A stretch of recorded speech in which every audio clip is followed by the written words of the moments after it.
Díaz Ordaz nació en Puebla el 12 de marzo de 1911. Su padre, Román, se desempeñaba como jefe rural. Su madre, Sabina, parecía repudiar a Gustavo por su físico y prefería a su hermano. Se dice que alguna vez comentó de él y frente de él: pero qué feo hijo tengo.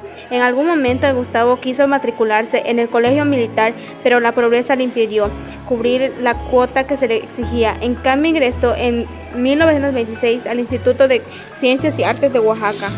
Como estudiante era muy serio, metódico y un poco arrogante. Nunca le gustaron los relajitos y el desorden. Como no podía comprar los libros, los pedía prestado. Compensaba la pobreza y la fealdad con el estudio y años después con el cultivo de su bien modulada voz. Su única distracción era el básquetbol. Trabajó un tiempo en un despacho de abogados, pero en 1938 el consigue de Puebla, Maximino Ávila Camacho, advirtió su capacidad y lo nombró presidente de la Junta Central de Conciliación y Arbitraje. Un rápido ascenso lo llevó primero en convertirse en magistrado y cuando apenas tenía 30 años a la cima de la pirámide judicial de Puebla. Después, por orden de Maximino Ávila Camacho, el gobernador de Puebla lo designó secretario de gobierno. En 1942, Maximino le permitió contender por la Diputación Federal del primer distrito de Puebla. En 1945 ascendió otro escalón hacia una senadoría. Miguel Alemán Valdés, presidente de 1946 a 1952, lo apoyó aún a costa de enfrentarse con el gobernador de Puebla. De senadores, Gustavo formó dúo con otro senador que parecía a su reverso, el simpático y bien parecido a Adolfo López Mateos. Cuando este alcanzó la presidencia de la República en 1958, nombró a Gustavo secretario de Gobernación. López Mateos y Díaz Ordaz se complementaban. Mientras el presidente viajaba, Díaz Ordaz le cuidaba el puesto. Con su característica de mano dura, se encargó de solucionar huelgas, de arreglar las sucesiones de San Luis Potosí y acabar con los problemas solicitados por el movimiento ferrocarrilero. Durante la crisis de los misiles en Cuba, Díaz Ordaz tomó la decisión él solo de emitir una postura contraria a la Unión Soviética. Mientras el presidente volaba desde Oriente hacia Hawái, López Mateos decidió que Ordaz sería su sucesor. Así, Gustavo Díaz Ordaz fue elegido presidente para el sexenio de 1964 a 1970. Durante su mandato, el nuevo presidente proyectó sus complejos personales a la silla presidencial.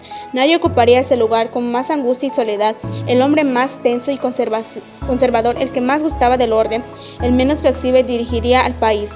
Durante la más rebelde y libertaria de las décadas, Díaz Ordaz se opuso a celebrar los Juegos Olímpicos de 1968 al considerarlo costosos. Personalmente era honrado, hasta despegado al dinero, propenso a los enojos. Sus rasgos personales eran útiles en el manejo de las finanzas, pero muy perniciosos en la política interior. El primer problema lo tuvo con los médicos a causa de la gran diferencia salarial entre el IMSS, ISSSTE y la Secretaría de Salubridad de Asistencia. Entre una amenaza de huelga, la dirección del hospital 20 de noviembre destituyó a 200 médicos. Estos formaron la Asociación Mexicana de Médicos Residentes y exigieron su recontratación.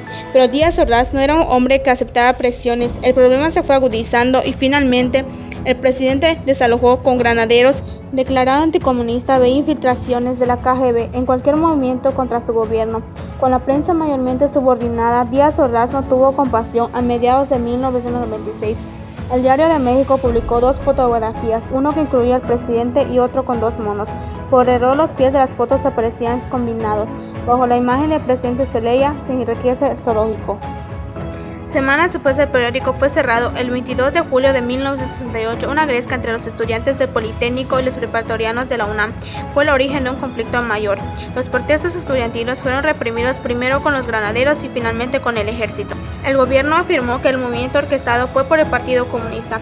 Los estudiantes formaron el Consejo Nacional de Huelga y formularon un pliego petitorio que exigía el fin de la represión y el castigo a las represiones a lo largo del verano de 1968. Las manifestaciones se fueron haciendo numerosas y llegó el 2 de octubre, después de un mitin en Tlatelolco, en el que había posiciones el ejército alrededor de la Plaza de las Tres Culturas. Un grupo militar vestido de civil, identificado por un guante blanco y bajo las órdenes de la presidencia, el batallón Olimpia, comenzó a disparar desde el edificio Chihuahua sobre la multitud. El ejército repelió el ataque, aparentemente sin saber de quiénes se trataba. En el fuego cruzado cayeron heridos algunos soldados y murieron decenas de estudiantes. Un año después, el presidente admitió su responsabilidad en esos hechos, eximiendo de ello a su secretario de Gobernación y su sucesor, Luis Echeverría. Personal, ética, social, jurídica, política e histórica por las decisiones del gobierno en relación con los sucesos del año pasado. Películas en los años 60 fueron La noviecita rebelde de 1965, Teléfono rojo, Volamos hacia Moscú de 1964, 2001, Una odisea del espacio de 1968, Dos hombres y un destino de 1969. Esos fueron algunos de las películas más populares del año 60. And a hungry little boy with the runny nose plays in the street as the cold wind blows in the ghetto. Ah, sugar. Oh, honey, honey.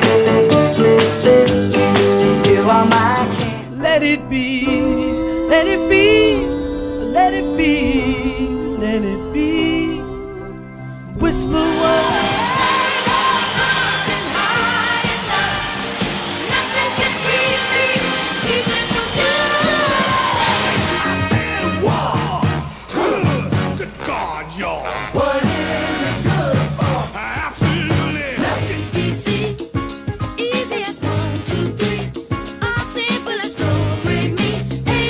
Rayo de sol, oh, oh, oh, me trajo tu amor, oh, oh, oh. I'll be there. Don't you know, baby, yeah, yeah. Oh, baby, yeah, I'm still living from I can see the things that make true happiness. I must be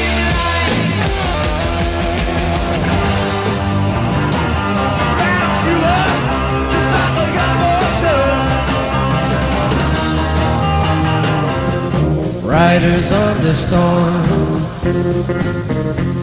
into this house we're born. Dear lady, can you hear the whisper? And all the people living life in peace. She was a long, cool woman in a black dress, but the fine now beautiful song. Gypsies, tramps, and thieves, we hear it from the people of the town. They call us gypsies. There's a word in the ground.